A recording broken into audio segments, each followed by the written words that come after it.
নমস্কার বন্ধুরা, সবাই কেমন আছেন? আশা করি সবাই খুব ভালো আছে। তো আজকে চিকেন টিক্কা কাবাব বানাবো আর চিকেন রেশমি কাবাব বানাবো। তো এখানে 16 পিস মতন বোনলেস চিকেন আছে। আর তাহলে চলুন বেশি কথা না বাড়িয়ে আজকের ভিডিওটা শুরু করি। আর যারা আমার চ্যানেলে নতুন তারা প্লিজ আমার চ্যানেলটা সাবস্ক্রাইব করে নিন। তো শুরু করছি আজকের লাইফস্টাইল পটপৌরির আরেকটি নতুন ব্লগ। আচ্ছা, চিকেন টিক্কা কাবাবের জন্য আমি এখানে সর্ষের তেল নিয়েছি।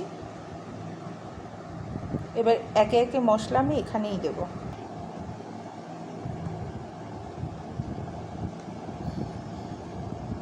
দিচ্ছি লাল লঙ্কার গুঁড়ো, হলুদ গুঁড়ো,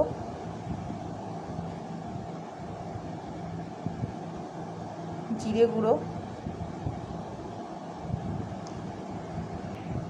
একটু বিট নুন দিলাম, আর দিচ্ছি গরম মশলা গুঁড়ো।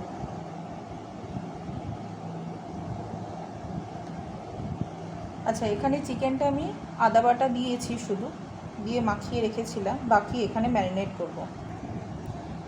নিয়েছি কসুরি মেথি, একটু ক্রাশ করে, এবার এটা পুরোটা একটু ভালো করে মিক্স করব।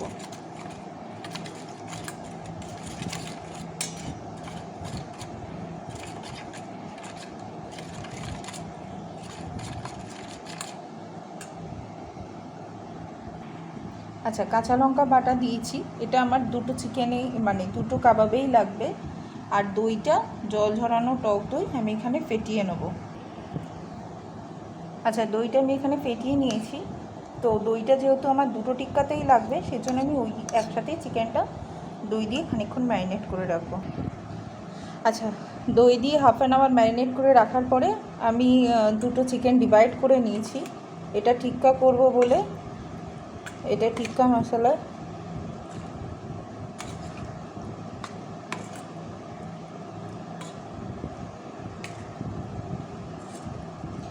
এই ম্যারিনেশনের পর আরও কিছুক্ষণ আমি রাখবো। আর এখানে দেব আমি ধনেপাতা কুচি আর চিজ। আচ্ছা, ধনেপাতা কুচোনো দিয়েছি, ঠিক আছে। এবার আমি চিজটা গ্রেট করে, আচ্ছা চিজটাও দিয়েছি। এবার এটা ভালো করে মাখিয়ে নেব। মাখিয়ে আরও আধ ঘন্টা চাপা দিতে রাখবো ম্যারিনেট হওয়ার জন্য।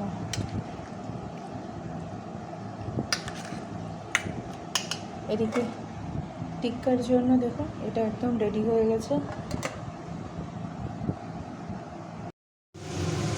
আচ্ছা, আমি আগেই রেশমি কাবাবটা করছি, তো এখানে দেখুন 80% আমি কুক করেই নিয়েছি।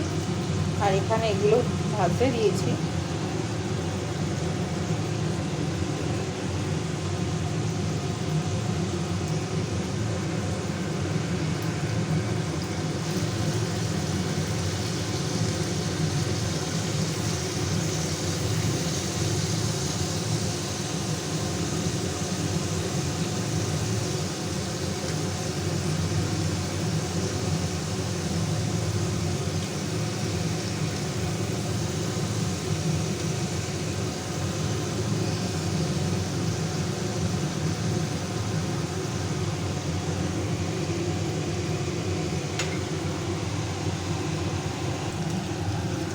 দেখুন বন্ধুরা, এদিকে আমি 80% কুক করে নিচ্ছি।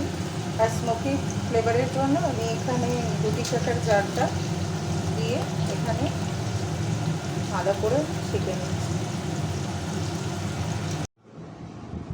দেখুন বন্ধুরা, রেশমি চিজ কাবাব রেডি। এখনও টিক্কা কাবাবটা বানানো হয়নি, সেটা বানাবো। ততক্ষণ এটা খেতে থাকুক গরম গরম। দেখুন বন্ধুরা, চিকেন টিক্কা কাবাবটাও রেডি হয়ে গেছে। এটা সুন্দর হয়ে গেছে। আমি এটা একটু মশলা গ্রেভি বানিয়ে নেব কালকে টিফিনের জন্য। তো 2 পিসই এখন আমরা খেয়ে দেখব কেমন হয়েছে।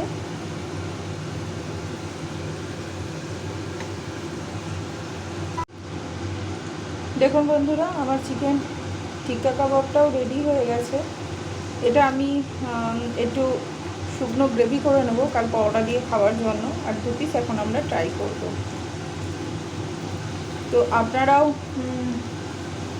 এইভাবে বানিয়ে নেবেন, তাহলে আর রেস্টুরেন্টের মতন দারুণ খেতে হয়।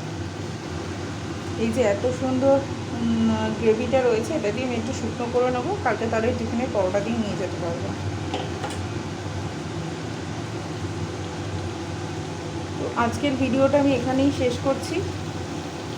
Please like, comment and share করে দেবেন। আর ভিডিওটা কেমন লাগলো অবশ্যই কমেন্টে জানাবেন। সবাই ভালো থাকবেন, সুস্থ থাকবেন। আর এরকম নিত্য নতুন ভিডিও পেতে সাবস্ক্রাইবের সাথে বেল আইকন প্রেস করে নেবেন, তাহলে আমি যখনই নতুন ভিডিও দেবো তখনই তা আপনার নোটিফিকেশানে এটা চলে আসবে। টাটা, শুভরাত্রি, গুড নাইট।